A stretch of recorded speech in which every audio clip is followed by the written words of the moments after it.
Hello, everybody, and welcome to our new show, Wickedly Spooky with Dark Explorers Paranormal. Tonight, I'm going to be joined by myself, Andy, Spooky Boy the Brit, Spooky Brit, sorry, and then I'm going to have John, the Spooky Boy, What's going and then we on? got Jordyn, the Spooky Girl. How you doing, guys? Doing good. How about yourself? Doing fine. I'm super excited about our first episode, first season.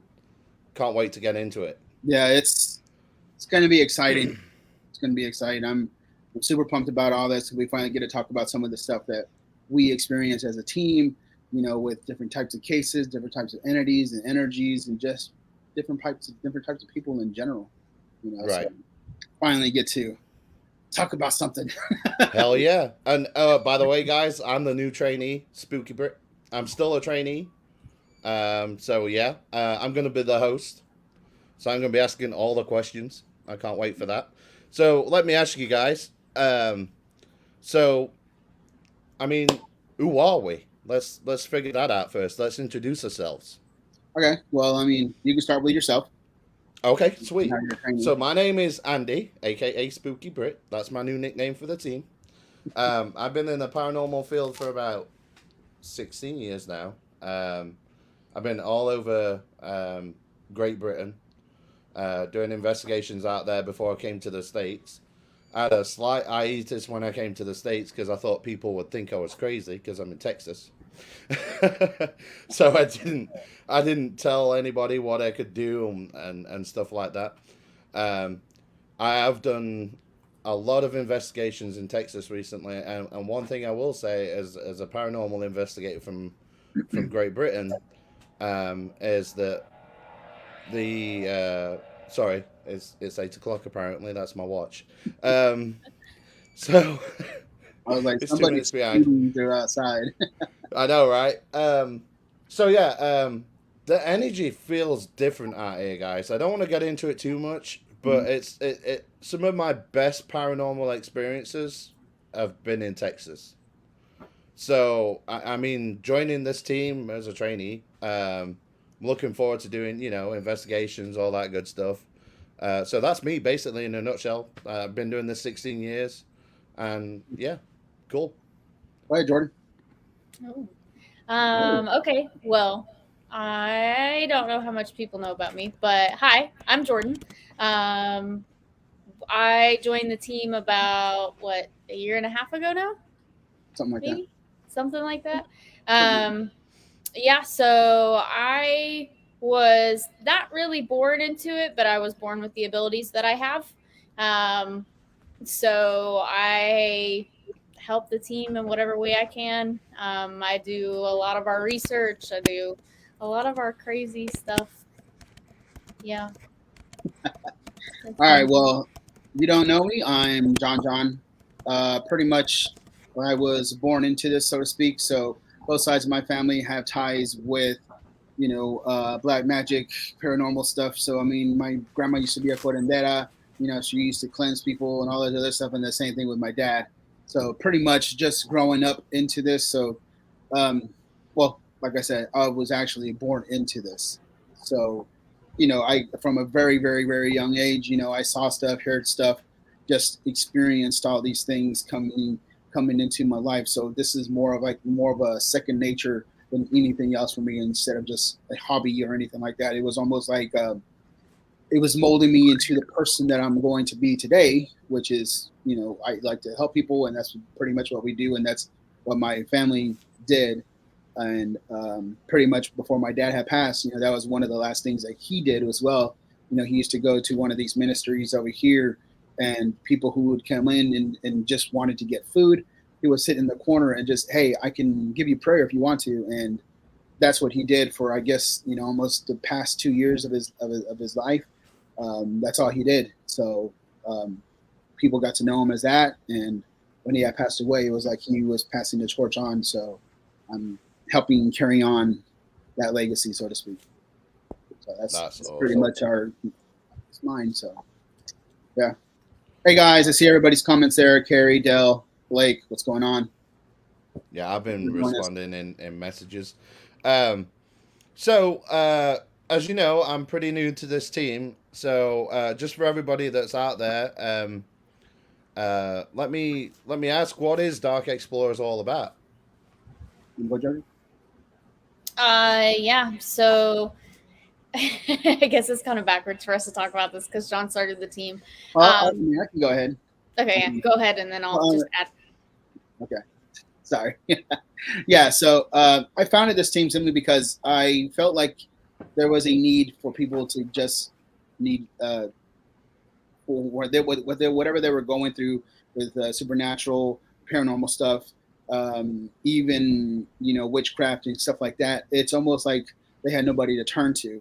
So I created this team solely because of that purpose, is to actually go out and actually go help the people who really need answers, who really need guidance, who really need just someone to talk to, regardless of what it was. So when I founded Dark Explorers, that's pretty much what the mission was, and I took that mission very seriously. Now I invited some team members and stuff like that to come on, and would tell them, hey, there's a certain criteria that I'm looking for these team members. So unfortunately, some of them couldn't fit it and all this other stuff. But, we created friends along the way with all this, and on top of that, we get to help people. But pretty much that was the whole mission, is actually trying to create a team that can actually help people when they needed the most. That's pretty much what I was wanting to do. Yeah, because we met, we became friends before you officially invited me to be a trainee of the team, right? Mm-hmm. And some of the stuff you've told me is crazy, and that's why I was like, hey guys, how do you feel about trying to do a podcast? So I'm super excited that you said yes. Obviously, when it goes, some of the stuff that you've dealt with, I've not had to deal with. For some of the people that are going to be listening to this podcast, I guess what I'm getting into is, why we're doing this podcast and what it's going to be in the future, what we're going to do with it. We've talked about this, but would you like to explain what you're trying to achieve, John and Jordyn? Well, I'll let Jordyn answer that because I did the whole long foundation thing. So basically what this podcast, our goal is basically to kind of educate people. The area that we work in as far as paranormal teams and everything like that is a little bit different than what you would see traditionally. And generally we get a lot of people that ask questions, and I mean, there's so many blurred lines in the paranormal field because it hasn't been essentially studied. So our goal is to really help educate and kind of help create those lines of, what we consider to be, real evidence versus not, versus poltergeist versus, people with psychological trauma. I mean, there's a whole list of stuff that just goes into this that people don't always understand.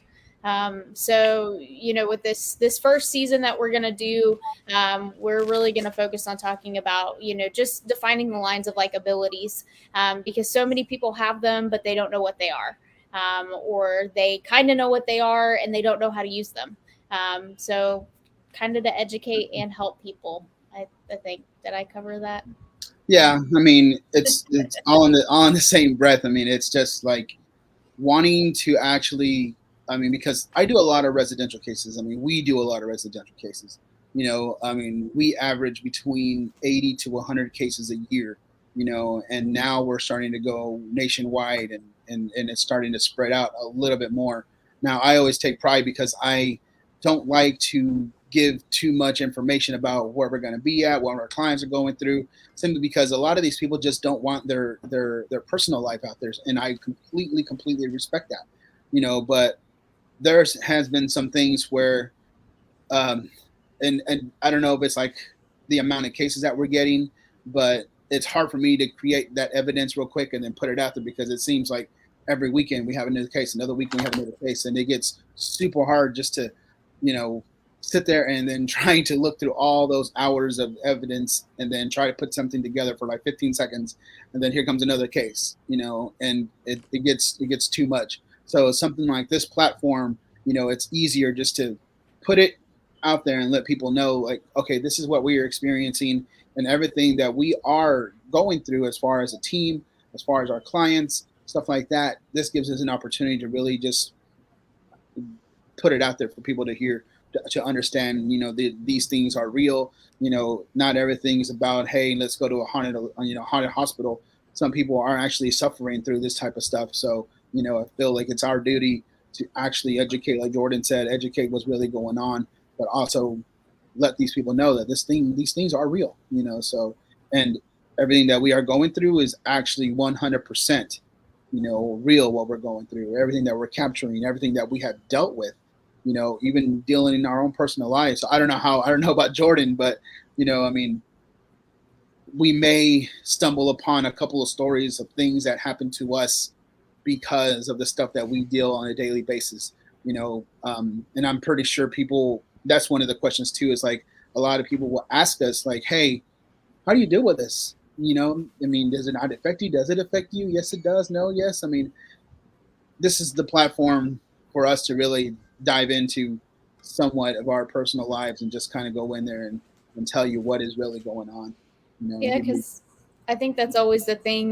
We do our little videos trying to update people where we're at and what we're doing as much as we can. But at the end of the day, I mean, there's always the same $1 million question. It's like, hey, what happens? What happened to those people when it was going to happen?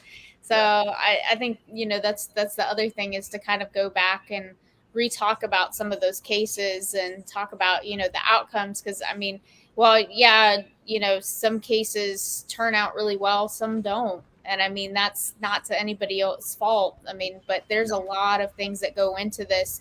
And I think people need to understand why we can't always be successful when we're there, but we do our best to guide people to get the help that they need, because it's not always going to be something paranormal. I mean, it can be some childhood trauma that's coming to bite you from, 20 years ago. Right. I mean, there's a lot of things there that can happen. But yeah. So I can tell you guys this. We're not going to talk about this on the podcast tonight. I'm just going to mention this briefly. Yeah. My first investigation I did with you guys, my first official investigation where it wasn't a public investigation. It was a residential case. Yeah. I will never forget that investigation. I mean, that we'll maybe get on that one day, but I just wanted to mention, like, until you've been on an investigation with these guys, and you said that was kind of mild compared to a lot of cases that you've dealt with, right? Yeah. It did feel mild to me.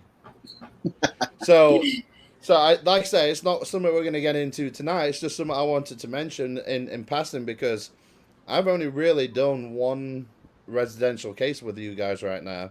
Mm-hmm. And I've done residential cases in the past with other teams, and I will say, and I'm not trying to brown nose here, I'm just saying, but I will say one of the most professional teams I've been with, as far as like you're not straight in there just immediately assuming that anything is paranormal. Yeah. You are trying to gather, evidence. You're also trying to debunk stuff. You're not immediately like, oh, look, the K2's going off, it's crazy. You know what I'm saying? Yeah. So anyway, I kind of went off a little bit on that, but I just wanted to mention, like, until you've actually been out with these, well, you can't on a residential case, but maybe on a private case, not a private, but public case. Yeah. But until you've actually been on one of these investigations where some people are suffering, I mean, it's crazy. Anyway. Yeah, I mean, just like you were saying, I mean, being a part of what you see, what these people are going through emotionally, not only, when you first go in and you see how they are almost, in disbelief of what this is happening to me. And then by the time that we leave, they have like so much relief on their face. And, that's the part that really sticks to me and makes me want to continue to do this, is because of that part. Now, granted, like Jordyn said, I mean, not all the time that we are successful, but it's because, are they listening to what we had to say? I mean, a lot of this stuff is like, we tell them, once we're gone, the rest is up to you on this part. We can't sit here, for an entire year within your house and constantly take these things away. You have to claim your own house. You have to figure out what's really going on. We're there, and No, that's funny. We're there, but you really have to take part of your own. You take charge of your own home, in your own life. So. Yeah, I can't wait till we do the podcast on that first case because I've got shit I need to say. I'm just saying. Yeah, a lot happened in that case. Oh, by the way, I did forget to mention at the beginning. I apologize. This is going to be rated R. I do drop the F and bombs. I'll try and keep it to a minimum. Yeah. But anyway, I was thinking. Sorry, go ahead. No, I said go ahead and just drop them. Shoot. Oh, I know, right? So. I mean, I've been on a private investigation with you, but what are the type of spirits that you come against, John? Hang on. Jordyn. Oh, Jordyn. Sorry. I don't know. There's a lot that we generally deal with, but I think one important thing for us to distinguish now is that out of all of the cases that we do, maybe about 3% of them involve the D word. Oh, the D word. Mm-hmm, the D word. I would just say it outright. I hate saying it though. Yeah, but it's demonic cases. Basically. Yeah, we're not telling anybody that's a demonic. It's about what it is. So. Yeah, because at the beginning, you have to go in with a very skeptical, I guess, basically perspective when you go into these things, because you'll have a lot of people that looking what they consider to be warning signs of something that would be demonic, and us turning around and being like, okay, well, we kind of have a list of stuff that we will go through. But a lot of the time it's people that have abilities that really haven't been able to hone in on them, and they're manifesting their own stuff in their house. And that becomes like a huge, huge issue, because when you have teenagers and hormones and people fighting all the time, all that emotion, it's all energy. It has to go somewhere.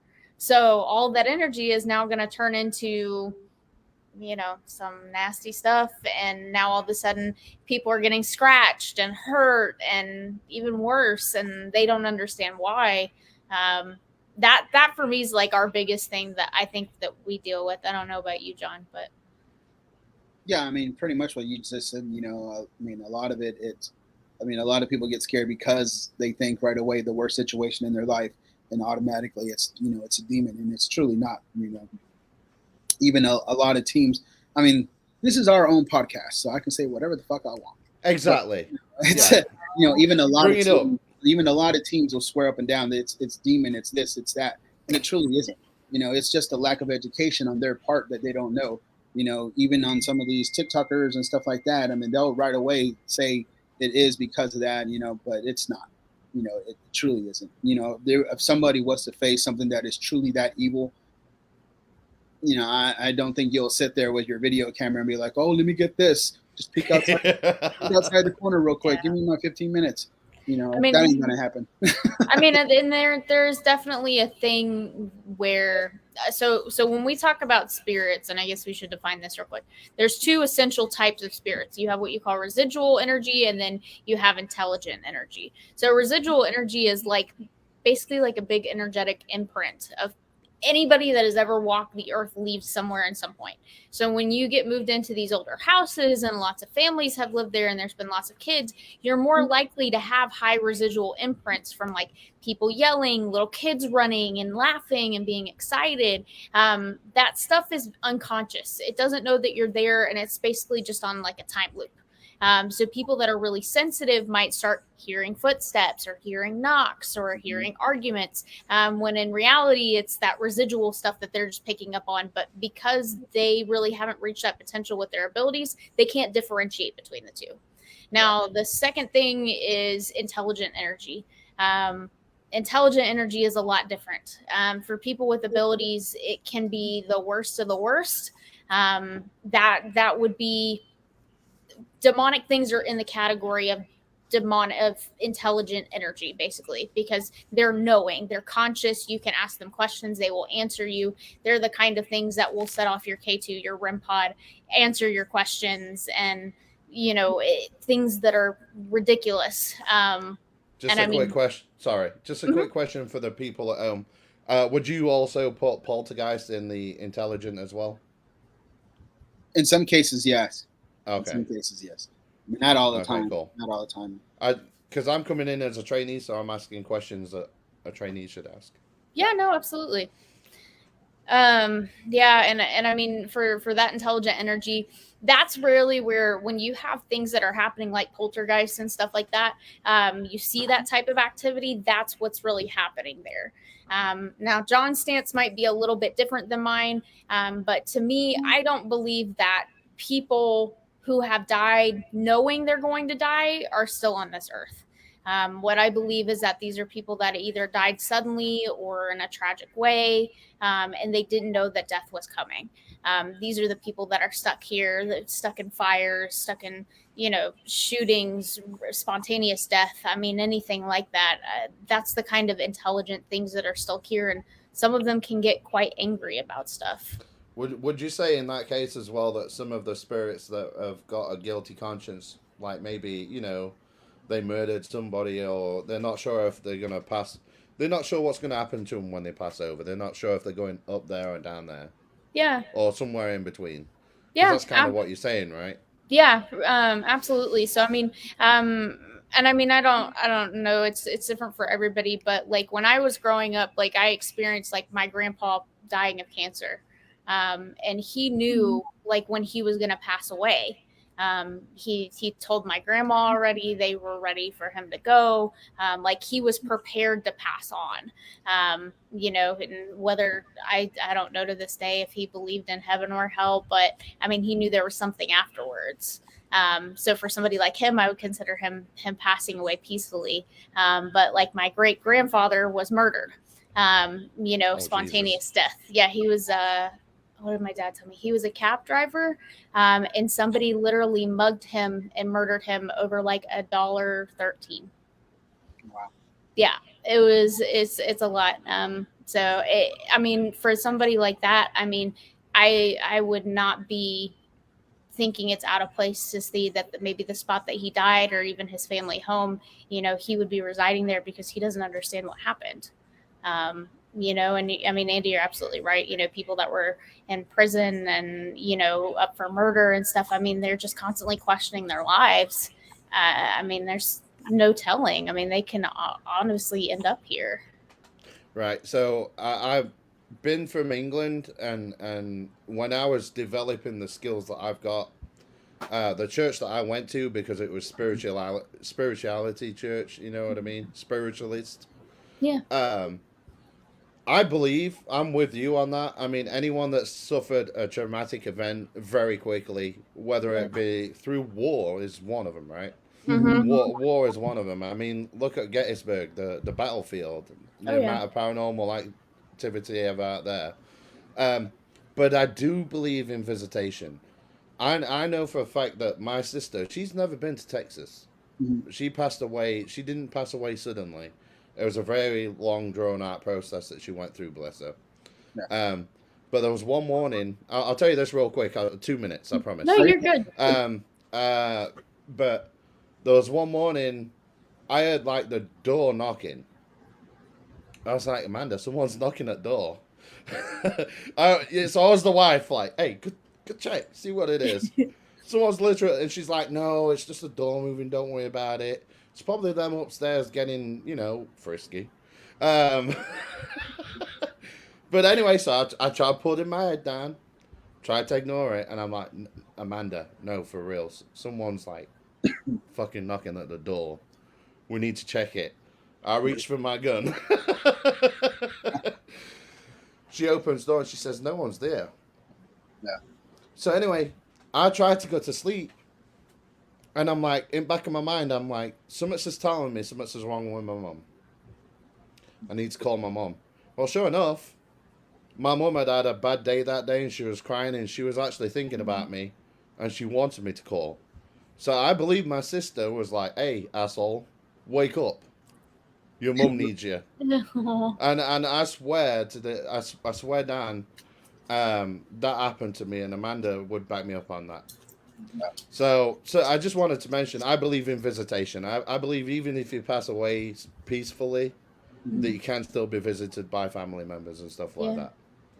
So I mean that's my stance on that. Can we Well, answer like these two questions that are Yeah, down there's a here real couple quick? I'd like to ask real quick. So, do you mind if I tell them which ones? So hold on one sec, I've lost it. There's quite a few interesting ones. So let's answer this one first. How about seeing things in certain areas where crimes such as accidents or murders? I mean, I think you pretty much answered that one, right? Yeah.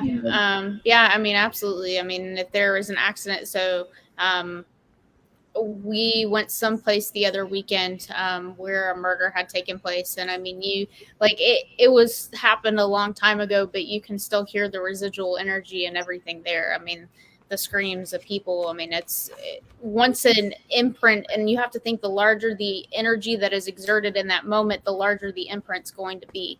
So if it's a crime, a gun going off, there's so much energy that happens there, fear, adrenaline, everything. It's going to leave a massive imprint to be there for a very long time. yeah, I was about to say that literally about the imprint. We have Coming out. another. Oh, go ahead, John. Have you got No, something to I add to was, that? I was literally gonna say what she said. Oh, I cut 'em off. perfect. My bad. No, So another one is, when are you all going to go to Belfont Haunted Walks, and there going to be other areas, what you will do to them or whatever? When are we going to do more public tours? That's Yeah. I mean, Basically, in a nutshell. we've only been to like Belton, maybe I've done it like twice, maybe 3 times, and that was at the Belmont there. I don't know if we're gonna go back because his hours are like completely different. So in order for us to go there, we would literally have to start at either 1 or 2 a.m. and that's a long time. I like this question here. Get ready for this one, guys. This Okay. one's going to be an And interesting one.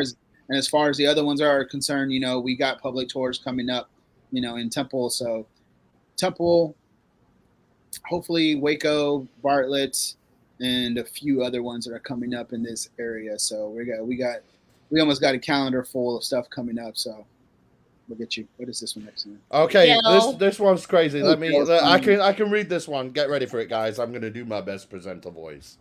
Okay. What about having a dark attachment? Pros and cons. There are no bleeding pros. Jesus Christ. If there are any pros, for sure, no pros having a dark attachment. That's not a pro. But go ahead, guys. You answer it. I'm just the host. Okay, so I guess we'll answer this in a 2-part. I'll go and then John could go. But I'm going to speak on the level of what John and I's attachments look like. John has always been told that he has a dark attachment and chaos energy. And his attachment is, I think, something that you would consider to be a dark attachment. It only shows its ugly face every once in a while. Just kind of like, as Dexter would say, a dark passenger. it likes to remind you that it's there. Mine has never been described except for anybody but myself, I don't think. But yours is very weird with me. But Carrie, I didn't mean to cut you off. I'm sorry. No. You're Bringing good. back flashbacks. It's like PTSD flashing in. It's like, oh my god, he's sniffing my face. What the hell? But yeah, carry on. Sorry. Yeah, so I mean, so Andy, Andy's. I forgot you've been to the house and it's PTSD kind of tried to come up on you, but mine is kind of the same way.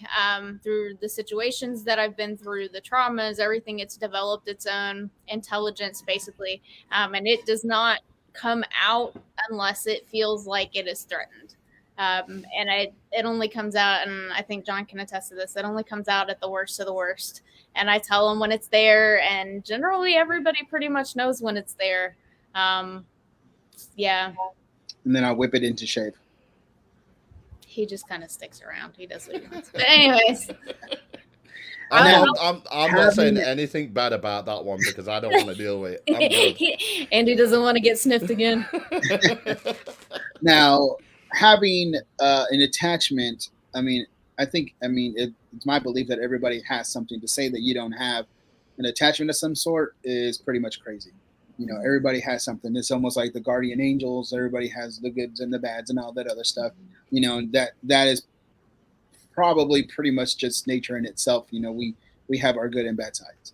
But now, when you have a bad attachment that came from somewhere else, now those things can come and wreak havoc in your life, and I'm talking about health wise, money wise. I mean, any and everything that you can get its claws on, it's going to just cause chaos. So that would be not a pro to have in your life. So yeah, Mr. Dale, you must message me. 1 second. So it says so from the same guy, it says that mine seems more protective.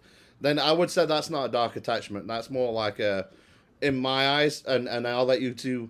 I'm sorry, I know I'm a trainee, but No, in my eyes, doing what I do, I have a spirit guide with me. It could be a spirit guide that he's just not in touch with. Mm-hmm.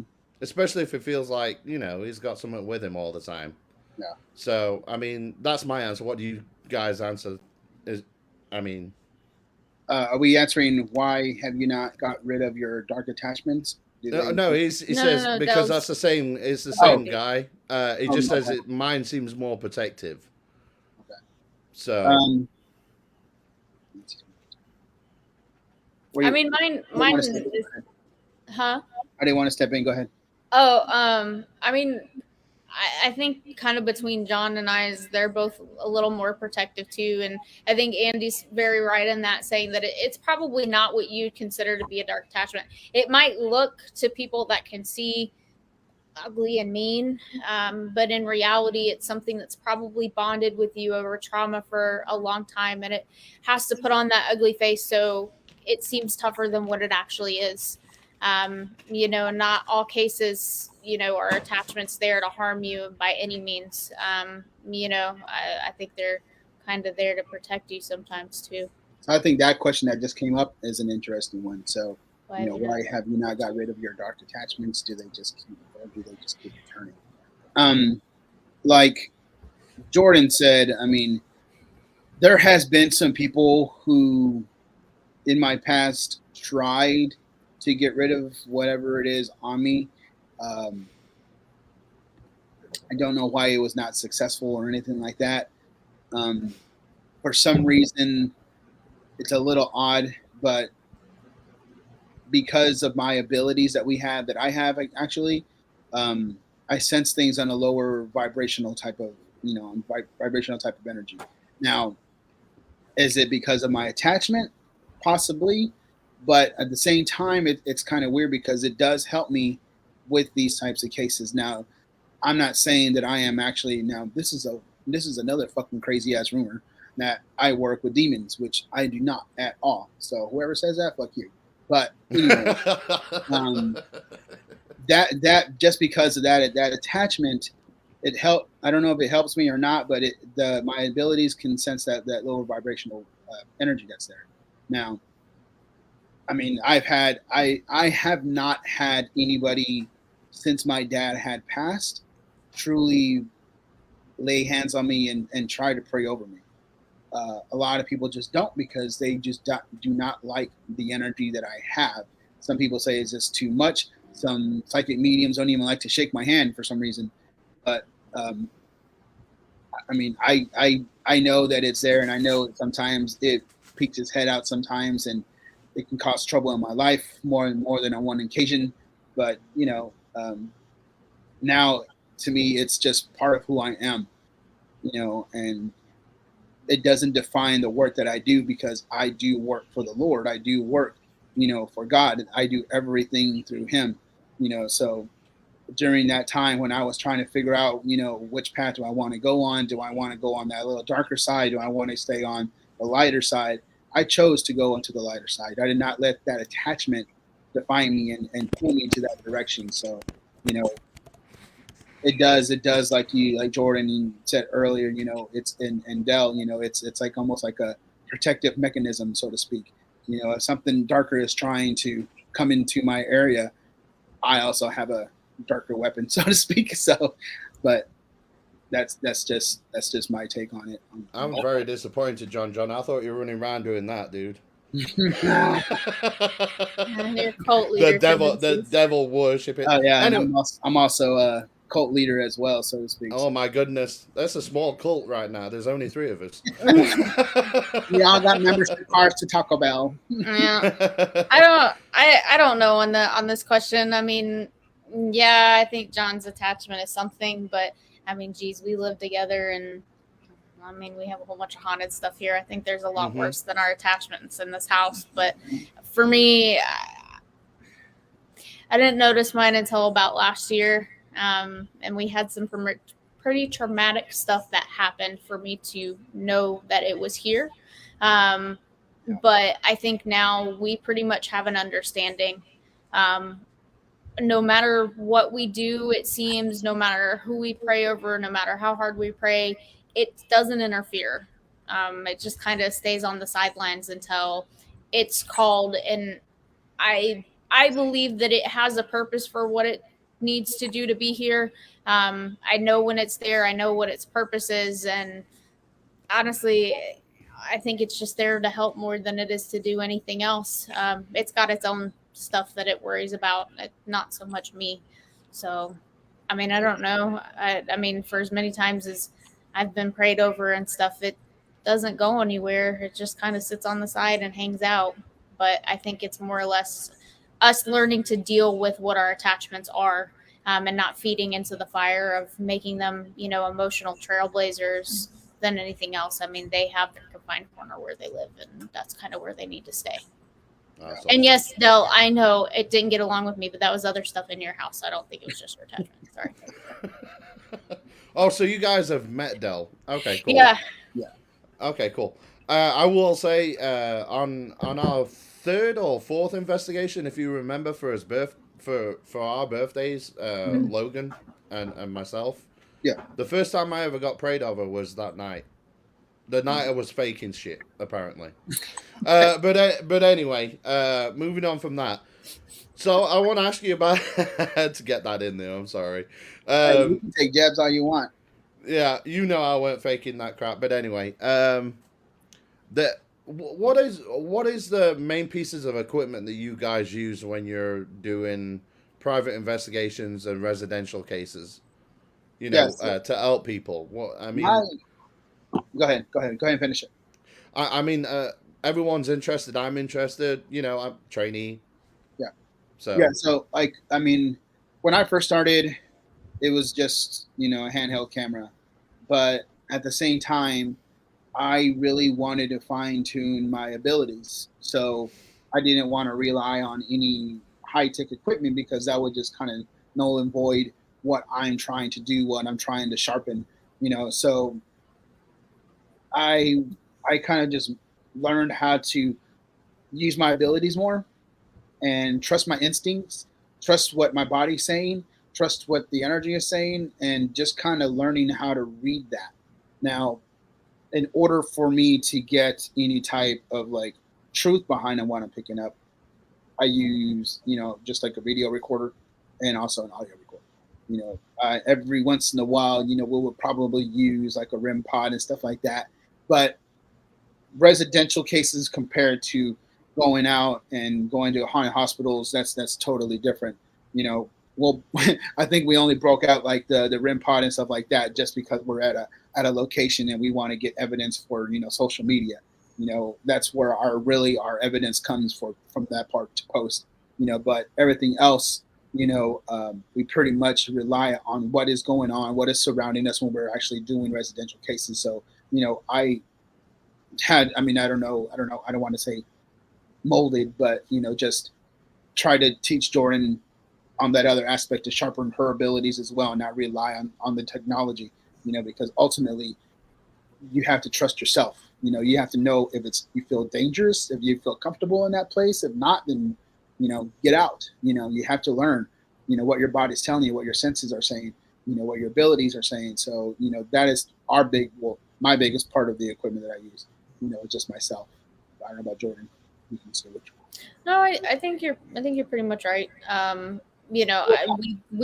do feel like we use our equipment for other purposes than, just social media stuff sometimes, though, because I do feel like there is some strong points where we have suspicions about some things, but there is also things in people's houses like bad electrical equipment, faulty wiring, things like that, that can give off some really bad vibes in there. Yes, trusting our abilities is definitely a part of it, because we're not gonna, if you, not throwing shade, but if you truly have abilities, you would be able to differentiate the feeling between high EMF versus, something actually in the house. And that for us, it's part of a safety protocol that we do. But it's also to validate, I think that, just because we don't experience what they're experiencing, we need to make sure that what other people in the house are experiencing is something truly there. It's kind of like a big debunking process. Sometimes REM pods are necessary. I know there's a couple times we've been in houses, that we've literally had to pull out K2 meters and stuff because there was stuff that was so intelligent there. They were giving us answers from those pods. We use them for a little bit more than that, but sometimes you just have to shut off your abilities and go with what you know. But there's other times that all you can trust is your abilities. So I'm with you because I'm old school. So I don't when I was investigating back home in England, literally all I would have is my bloody flashlight. You know about my flashlight. I've landed you several times. My flashlight. I would have a pendulum. I've stopped using that because it's too easy to debunk. Yeah. Even if you try and keep anyway. I used to have a pendulum. I don't use that anymore. So I'm with you guys. Your body is your number one sense. Yeah. You've seen me on multiple occasions, good guys. Especially on the one that we did before. I won't mention where we were, but for a fact, I went and sat outside for the last hour. I couldn't stay in there. Yeah. You know what I'm saying? So I'm with you on that. Your body is your number one tool. Can you? Oh, sorry. Go ahead. No, I was just going to say, I think it goes without saying too. We use like general paranormal equipment. We don't use divination tools or anything. I just felt like that needed to be thrown in there. We don't use tarot cards, Ouija boards, pendulums. We don't take any of that there. No. So yeah, Ouija boards is a big no-no for me. I'm out on that crap. The reason is, well, that anyway. We'll get to that another day. But let me get the answer to this question, and I'm going to ask what your abilities are. So it says, I don't really know how to ask this question, so I'm going to say this. I'm going to say it this way, I guess is what she meant to say. My ex-fiance and I were at Maxdale Bridge, and he and I felt something evil trying to attach to him. But when I placed my hands in, it's vanished anyway. Okay. Basically, something evil was trying to attach to her boyfriend and put her hands on it, and it vanished. I got you. So in a nutshell. Yeah. So pretty much there, what happened? Her caring for her boyfriend is pretty much almost like it formed like a protective kind of circle around him, so that way it wouldn't attach itself to her boyfriend. But Maxdale, I don't think you guys been to. Have you guys been to it before? No. Mm-hmm. Okay, so it's over by Colleen. Now I investigated back Maxdale Bridge a couple of times. Oddly enough, the place that is across the street from it, which is the graveyard, I picked up more evidence from the graveyard than from the actual bridge. The actual bridge, I've seen like maybe a shadow or something like that, but I've heard of so many rumors about that place. Satanic worship at the bottom of the bridge, buses falling over, guys jumping in after their girlfriend and drowning. You name it. There's almost like a story for it. But a lot of the stuff that actually happened to me there happened literally at the graveyard site. Can I just ask real quick? Yeah. I think I may have actually been there. Is that towards Austin? No, it's like towards Colleen. Okay, because I may have been there because is it two bridges? One's closed off. They're both no. It's one bridge. Oh, okay, because Yeah. I've been to a similar place and I think it was more towards Austin, and it had a graveyard across the street. Yeah, it's pretty well. I mean, I don't want to say it's towards Austin, but it has. It's like you go towards Colleen and you do take that back road going towards Austin, but it's literally maybe 10, 15 miles just out of Colleen. So it's blocked off, right? The bridge is blocked. You can't get across it no more. No, you can't get across it. I've been there. The river's very low. It was very low when I went there. Yeah. Yeah, I'm with you on that. I've actually investigated that, and I got a lot more stuff over at the graveyard than actually the bridge was boring for me. Yeah, at the graveyard, I got a lot of EVPs, and then I got almost like a wild hogs growling at me, and it was like there was nothing around. We were like walking down that road, and just trying to, because I took some people out there, and we were just like walking the fence, and then just, I mean, literally there was nothing in front of us, and all you heard was just this loud growl. And my friend, who was just like, oh, I don't believe in the paranormal, that dude took off so fast and ran inside the car and locked himself in the car. That would have been me, John. That would have been me at that point. I'm not gonna lie. All I heard was that, and then I hear. Now it's like, it could have been a coyote or something like that, though. I'm not sure about the. I mean, I'm not too sure either, because when I was out there, I seen some yellow eyes, I've seen some red eyes out there, and past the little graveyard behind on the other side of the fence, I would see like some red eyes out, just maybe about 8 foot tall, and some yellow eyes just kind of like linger to the bottom. We're looking for Bigfoot. I don't know. If it's out there, it's out there. We've got Bigfoot towards Colleen. People go find it. Yeah, and one of the other ones that I heard was like a woman screaming, and it sounded like it was underneath the bridge, because it had that echo to it. And we just stood there. We're just like, did you hear that? And we're just like, yeah, I heard that. I just want to go, and they're like, no, we don't want to go. But only because earlier in the day we saw a family of wild hogs in that area, and I was like, I don't want to go down there with the little babies.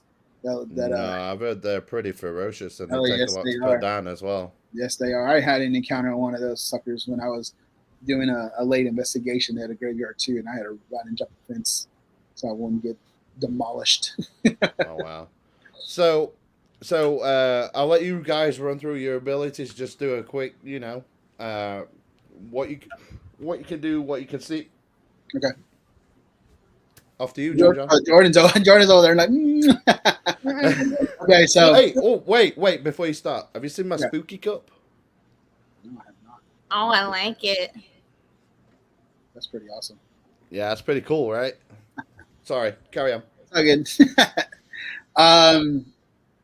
So as far as my abilities are concerned, I can hear, I can see, but it's like when they come to me, as far as I can see them, it's not really like all the time, but it's like kind of random, and depending on the amount of energy they have, I can't really see them full blown like how you would see a person. It almost looks like white noise, white static, and I can see the outline. Even shadows, I can see like their figures and stuff like that, so I can see them. The empathic ability as well, I have that. Now on all of those, all of my abilities go down on the lower vibrational stuff, meaning that I can only really sense, feel, hear the negative energies in that whole aspect. I really can't tell if your grandma's sitting right next to me or not. I really don't know. But if something else comes into that room that does not have any good intentions for you, then I will literally sense that. And sometimes, man, there's even like one case in particular where I sensed something almost a year in advance. I mean, it comes in waves, and even Jordyn herself, she'll talk about herself in a little bit, but we even get hits on it before we know that we're going to get this case, and it comes along, and why am I seeing this? Why am I feeling this? Why do I have this flash of this house or whatever it may be, or this scenario? And then a week later we'll get a case, and then hey, we're at that house that we literally just seen are experiencing or seeing in our dream or just in a flash, you know, we would see it. But, you know, it's pretty crazy, you know, but with how my abilities worked all together, you know, I literally had to work on it. You know, I'm pretty much self-taught on that in that area. There were some people along the way who kind of just told me, hey, you should do this and do that, you know, but their ways just didn't work out for me. I think it caused more of a problem than anything else. Until I started learning how to figure it out on my own and figure out what was best for me, you know, growing up, you know, it was like sports was an outlet for me. So in order for my energy to get calmed down, I would actually have, and it sounds dumb, but I actually had to go punish my body.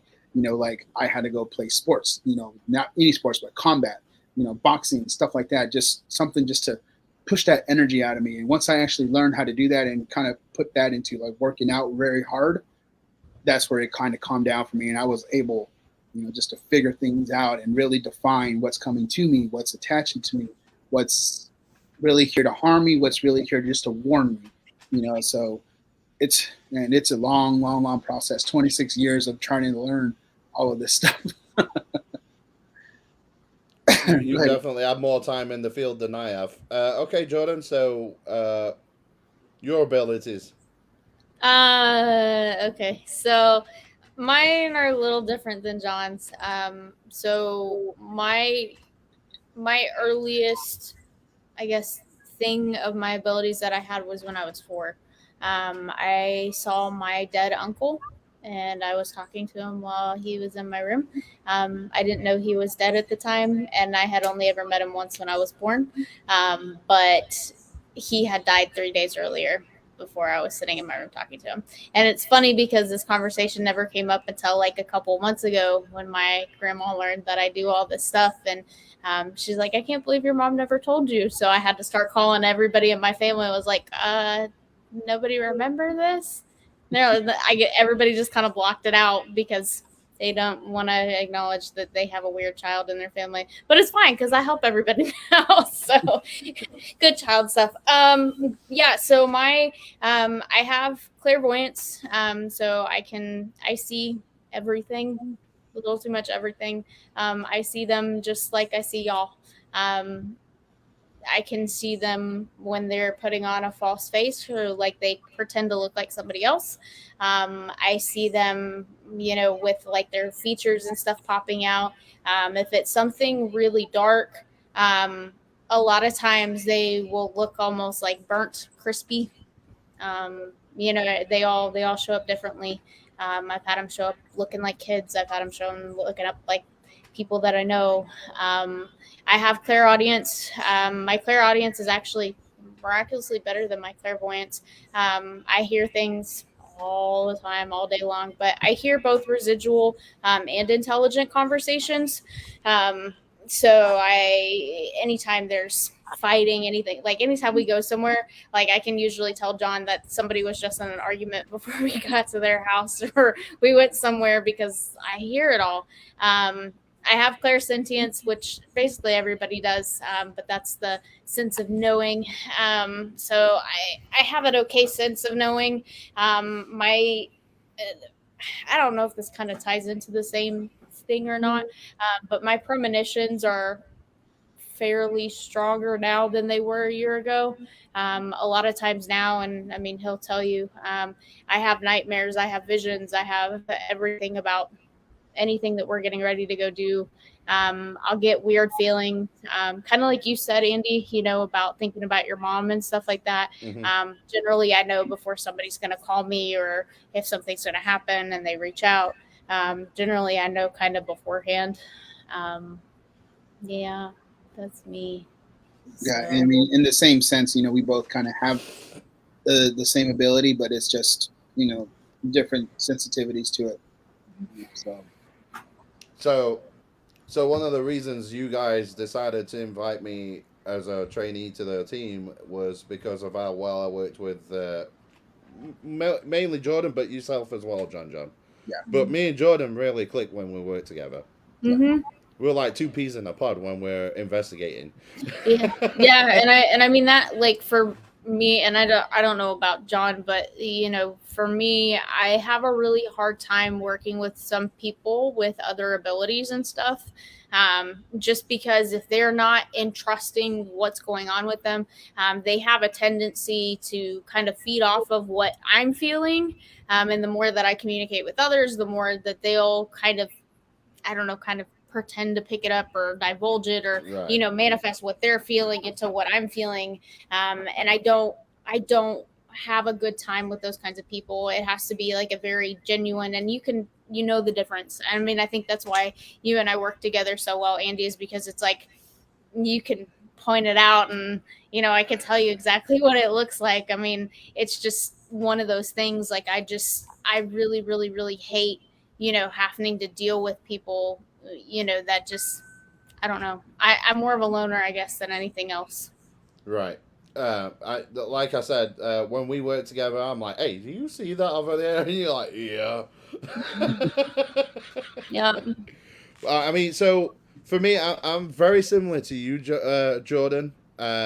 More similar to John John though, because I don't quite see them in the way that you see them. Mhm. Um, the way I work is I know there's a person over there. I know whether it's male, female. Um, I can describe them to you, but I don't see them in that way. That I don't see them in as much detail as you do. Um, you've seen me work, Jordan. You know what I can do. Mhm. I mean, pretty much the same as you. Just probably less detailed. Yeah, Um, I tend to put you guys through the ringer a little bit when it comes. Yeah. And yeah. I go Sorry. ahead.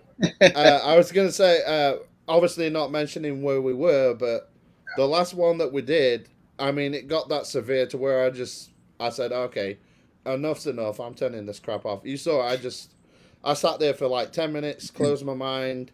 I closed everything because if I remember rightly, you said, all right, so let's go in there, and I said, no, I'm done. I can't feel shit. I'm out. I've like literally turned everything off. Yeah, No. I'm out. yeah. I And I mean, walked out that building, and I was gone. yeah. I mean, that's one thing that I'm trying to work with Jordan on. I don't know if she's done it or worked on it yet, but like I've had a lot of cases where, there's like, man, 6 people inside one home, and it's like a 2 bedroom house, and nobody's leaving because they want to know what's there, and having to sit there and use your abilities and learn how to dissect everybody else's energy that is inside that house and try to find the true energy that is there, that is hiding. It's very hard to do, but it can be done. I've learned how to do it. Like, I mean, I can pretty much dissect a house now with like 15 people in there. It doesn't really bother me. I can just sit there and do it. I know what type of energy that I'm looking for, so that's what I'm just like looking around, so to speak. But I'm trying to get Jordan to do that. But I haven't. I don't think we've had a case yet that involved a big family or lots of people in one area. Mm. I Uh, mean, even doing like public tours, that would be one thing to do. I mean, because literally we've been into some locations where there's a very dark entity in that location, and I choose locations based on that, for my public tours. So if there's something crazy in there, I'm probably going to try to book it. But just sitting there in general, and there's like, we usually do like 10 people per group, and then plus our investigators. So having to be there and talking and all this other stuff, and then learning, hey, there's like this new energy that just popped in that is nobody in this room, and try to figure out what it is while you're trying to give a speech or trying to talk to some people. It's very hard to do, but Yeah. And I mean, I don't think it goes, you know, without saying. I mean, you really do put us through the ringer with a lot of stuff. I mean, there's not, um, I don't think there's a time, um, I don't think there's like a time where, I mean, even now, I mean, you know, yeah, we live together and everything, but we've had this conversation before. You know, there's not a time, like he'll even tell you still, like he still questions some of the stuff that I see. And that validation really comes in with making sure that, because it can be the tiniest detail that makes the difference in a case.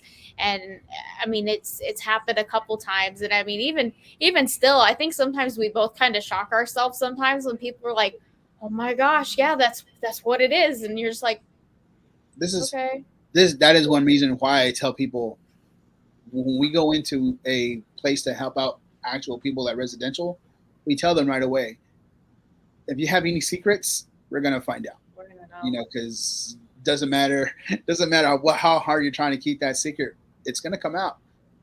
So I mean, there's been some instances where we popped up, a couple of things and the family didn't know about, and then I don't know how they had that talk with that certain person, those certain people, but so we tell them, hey, when we come in to help, and we will literally peel everything back. Everything wants to talk to somebody or something, and they got something to say. He's like, what's the old saying of these walls could talk? It's pretty much the walls really do talk. They really do talk, and they will spill some secrets. Did you see that last one right here? Let me see. I did. Yeah. Do you ever get scarred from your gifts/abilities that each of you have? Can I answer that first? Yeah, go ahead. I'll be last. Okay.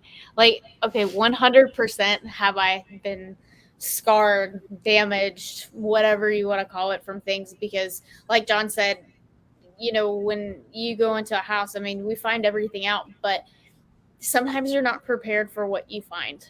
And I think there has been some times that I've walked out of a house, and on the way home, I mean, John will tell you, I'm not myself, because it's some things can be so emotionally taxing to somebody.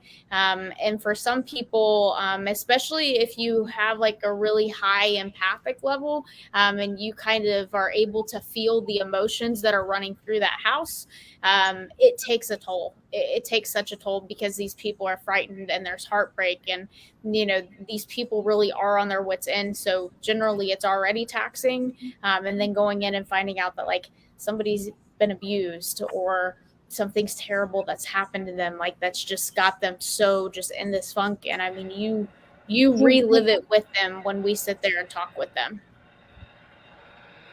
9 o'clock. I'm like, what 9 are you o'clock, watching? sorry. What is that? How about you, Andy? So I would have said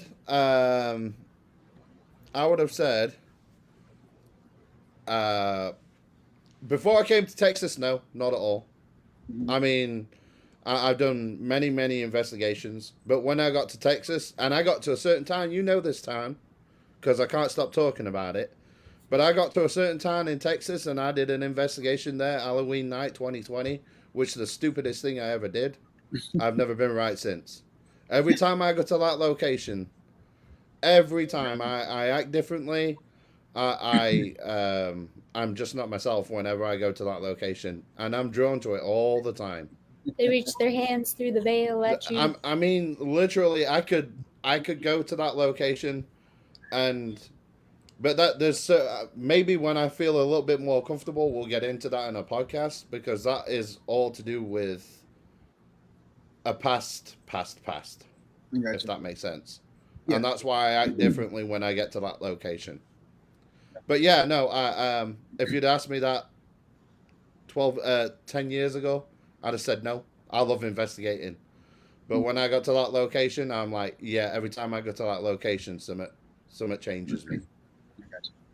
So, on my behalf, you can't do the amount of cases that we have done and not have some type of emotional ties to some families and stuff like that. So with me having to work with a couple of people, almost like a repeat type of thing, it gets to the point to where, you're just be the person now that they need to talk to when stuff gets tough.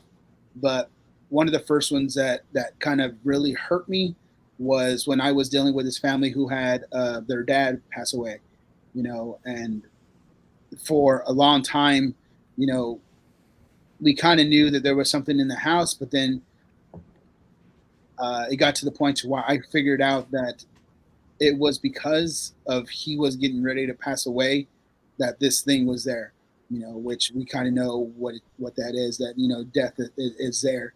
And no matter what I did, no matter what I was doing, it was just, yeah, I'm here for a reason and you can't get rid of me until this happens, and once I found out that he had passed, and I was with his family, for a couple of months, just working with them and all this other stuff. And when he finally passed, it was very hard to hear, because of all this stuff, but when he passed, the house became peaceful. There was no more activity. There was nothing anymore, on that part. And then the other case was, I was working with this young man out of, I want to say near the Houston area.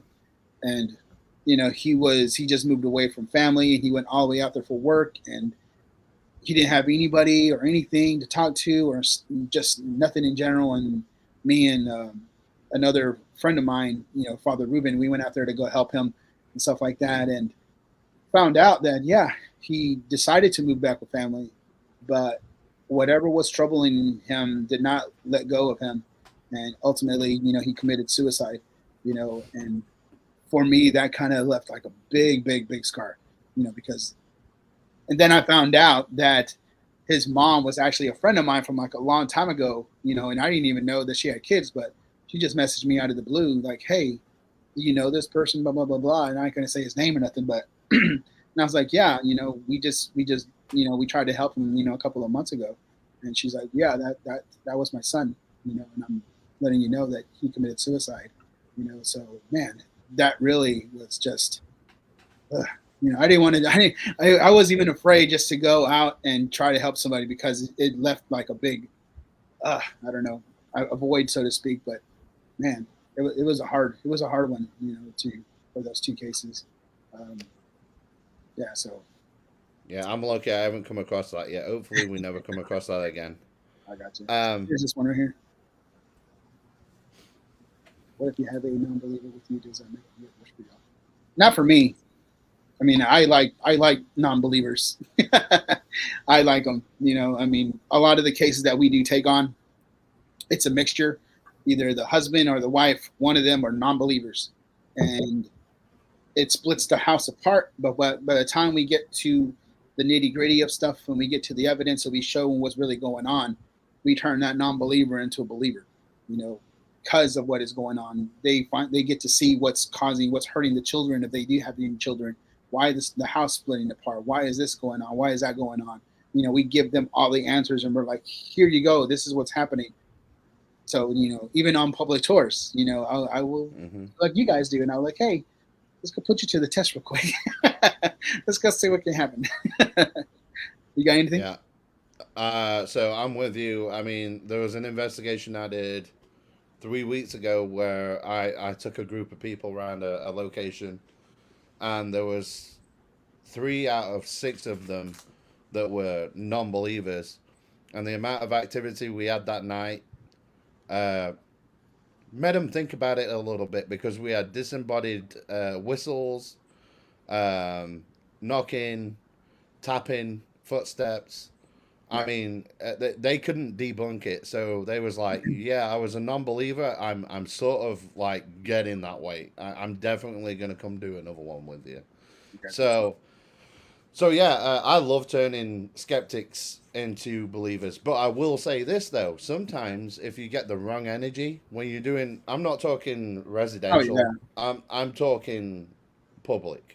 Yeah. When you get that person that's bringing the wrong energy to the table, it can sometimes not affect me. It don't bother me, but what it does do is drain the energy. That's what it feels like to me. Yeah. If that makes sense. It does. So like the spirit's like, why should I even like deal with you? You don't believe in me. So well, I mean, I don't think they really care. It really does, like with other people who are actually trying to be there for, whatever it may be, a good time, or they just want to see what's really out there. That kind of puts other people like, man, this guy totally destroyed what I was trying to do, or just going there just to have a good time or whatever it was. So I mean, I've had a couple of people, and Jordyn knows when she first started with me, she was at one of my public tours, and there was this guy just like completely making fun of like the whole entire situation, and I pretty much had to go tell him, you need to leave or you just need to be part of this, but you're not going to be interrupting, that had to put my foot down on that part. But, I mean, people are there for a good time, whether it be to find the truth or just be entertained by it or whatever it may be. Right. But, somebody in there who's just like heckling about everything, it does throw that whole energy off, whatever we're trying to do. Jordyn, you want to answer this next one? What was the average time that you spend at a residential place? Also, do you guys stay the night? Okay, so it's different for every case, dependent on the severity and everything. So we have a little bit of a process that we go through before we actually go to a case. A lot of it is for collective data and research and everything. And then part of it is for kind of us to try to get a little bit of an understanding of what exactly we're walking into without going into too much detail, like on the paranormal side.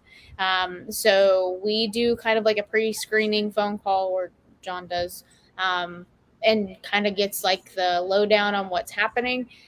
From there, we kind of have like a scale, if you want to call it that, where we kind of determine how many team members we need to take with us, how long we're going to be there. For like a typical case, we're there anywhere between 4 to 10 hours. It depends on how big the home is, how much evidence we're finding, how many people are being affected. For us to stay the night at a place, we do in some of our farther away locations. But like I said, it really depends on the severity and stuff of what's really happening there for us to, I don't know, whether we stay or how long we're there for or anything. Because at the end of the day, if it's something that we absolutely cannot help on and it's like a mental health matter and stuff like that, those kinds of cases, we'll get through our evaluations and stuff. But then after that, there's nothing we can do. If it's something that's like really heavy hitter, got some poltergeist type stuff crazy going on, we're going to be there a while. Yeah. I mean, there's been some cases where even I think your first residential with us, how big that house was. And then me and Jordyn did, oddly enough, a couple of mansions, and those took forever to do. So, like, geez, man, it felt like we were there 15 hours. 32-foot vaulted ceiling sort of mansions. I mean, it takes a while to get the smoke up there. Yeah, I can't wait to do a mansion with you guys. They take forever. That's my goal. I swear we need like 10 team members. I mean, we don't even have team members, but we need like 10 people just to go like all the way around that house just to cleanse and all this other stuff that we got to do. So man. Ooh. Okay, so we got a question, and this one's my favorite. Haunted objects. What's the worst one you have? This is my favorite. Well, go ahead. Okay. So remember, just a time check. So we're at 9:13 right now. So we got like 15 minutes. Okay. It'd be fine. Okay. Well, okay. John and I are probably gonna differ on this. But he says the worst one, but I'm gonna say my favorite one. My favorite one is the Japanese death shrine that we have. It is beautiful, and I'll tell the quick background story on it. But so with that shrine, and I might get this a little wrong, so correct me if I'm wrong. But it came from a dealer in Oklahoma, an art dealer. They sold it to somebody in Dallas who was going to resell it. The person from Dallas, on the way to Dallas, the person got a flat tire or blew out a tire. It made it to Dallas, and then it went to somebody to get cleaned up. While it was getting cleaned up, there was like a bunch of screams and random things happening in the house. Like, it was crazy. Like, they didn't want to deal with it. They told the person that was going to sell it that it needed to go back with them. So that person didn't want to get rid of it at that point. Like, they didn't believe it. So it went inside a storage locker. And while it was in the storage locker, the manager said that there was like smells of like rotted meat inside the locker. There was noises. It sounded like there was wild animals in there. Like, it got crazy. So they told them like they had to get their stuff out of the locker. So the manager and somebody else carried this thing physically out of the storage unit and placed it in a vehicle. Less than 24 hours after that happened, the manager fell and cracked his cranium wide open on the concrete. So the guy whose car it was in, it didn't even go back to the dealer at this point. Like they literally set it on a trash can and was like, you guys come pick it up. So we went all the way to Dallas and picked it up. When we got it home the next day, 3 of John's fingers were numb. 10 minutes after I touched it, I got a piece of glass stuck in my hand. And then My son.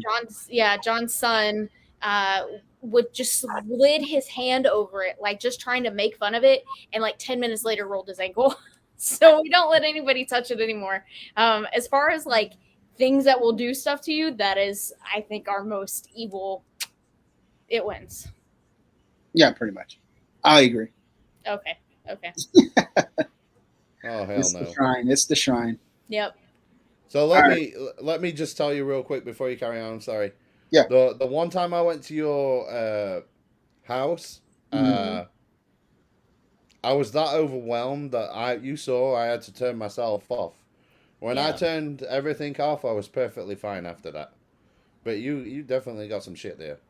I'm just saying. I mean, you're not the only one that it actually drew blood, so. Yeah. I didn't touch anything at your house other than like the food, and the food was great, by the way. Am I safe to sit on the couch? Yeah. Is there anything attached to the couch, John? Am I going to get my ass pinched or something? Just Leela. That is all that is attached to there. She's currently snoring next to me, so. Yeah. Cat dog. Sorry, John. Carry on. I didn't mean to cut you off. No, you're good. You're good. I was just about to say, do we want to talk about what's the next episode and get that all out there? Yeah. Yeah. Go ahead, John. Well, first thing is Dell. Yes, I need to go pick that up from me. I totally forgot, but yeah, we'll get that out too. We'll get out there and take care of that. Yeah, just for everybody's information, we have like, what is it now? 15 mirrors, something like that. Oh, I don't even know. I don't even know. It's a little bit too much, but yeah, we always take in orphans.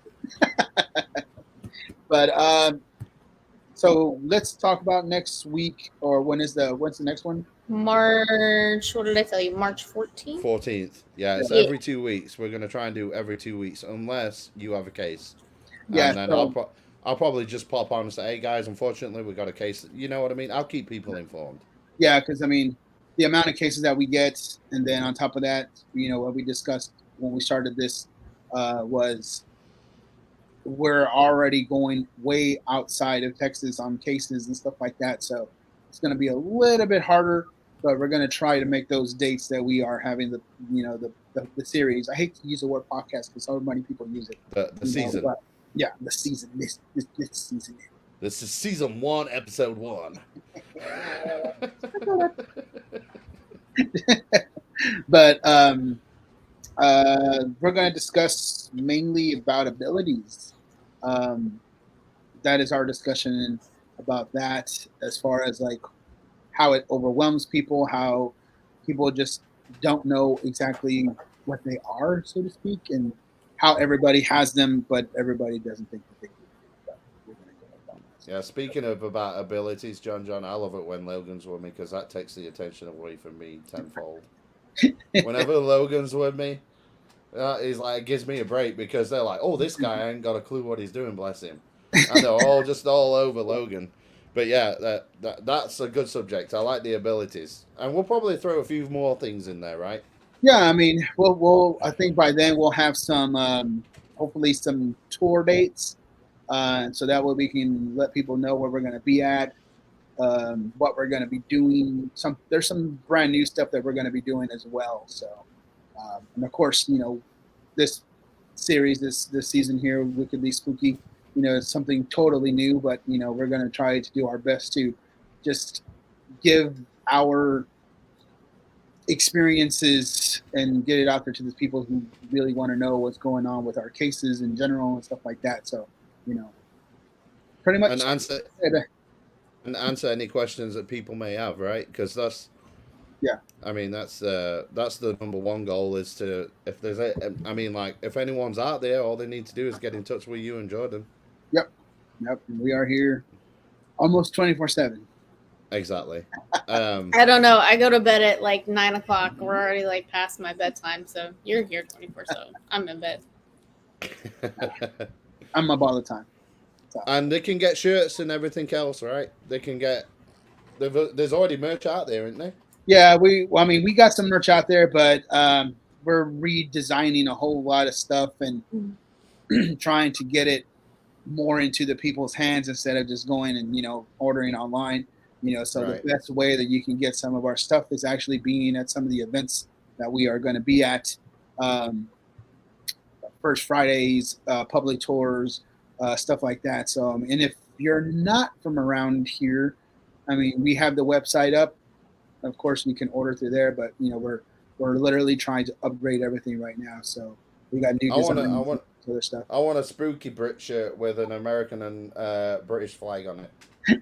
I'll have to make one for you. Just spooky Brit shirt, and then you can sell it to them as well. They'll be like, yeah, look at this, I've got an American and a British flag on. You have one on each shoulder or something. Yeah, so I mean, we're literally going to be, and then on top of that, there's some companies that we're working with as well too. So we got a lot of stuff coming up. Hopefully everything goes well. Jordyn, got anything to say?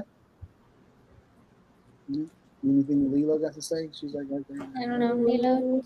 Tell everybody that you just woke up. Oh. She's been passed out the entire time we've been talking. I can't believe y'all didn't hear her snoring. Yes, I'm talking about you. Hi. Well, that's all for me, I guess. I mean, yeah. Well, we got a spooky dog. Spooky dog. Yeah. Our website's being updated, so sorry ahead of time. Yeah. So let me get this out there before we close. So the reason why spooky is kind of the theme here was because when I was part of a team, there was a girl on this team who was every time I would go into this weird zone of just like picking up on stuff, there's been a couple of instances where they have said that my eyes turned completely black and I just went, either direction, and I would pop up in one place and be in another place. I would answer questions in one side of the house, and they're asking questions on the opposite end. So one day she was just like, "You're like spooky. You're like a spooky boy," and that kind of stuck. So then I just like, you know what? Yeah, I'm gonna keep that. So I turned it around and turned it into a brand, so to speak. So the whole logos and all that other stuff. That's all branding. And then that's awesome. And then I got intertwined with this beautiful lady named Jordyn here, so she became a spooky girl. And then we met the spooky Brit. The spooky Brit. Yeah, so that's like the whole background of it. Can I just say before we leave, guys, if you ever, if your eyes ever turn black while I'm in your presence, John, you will never see me move so quick in my life.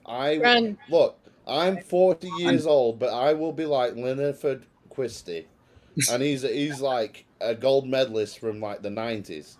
I will move my ass. I ain't sitting in there while you've got dark eyes.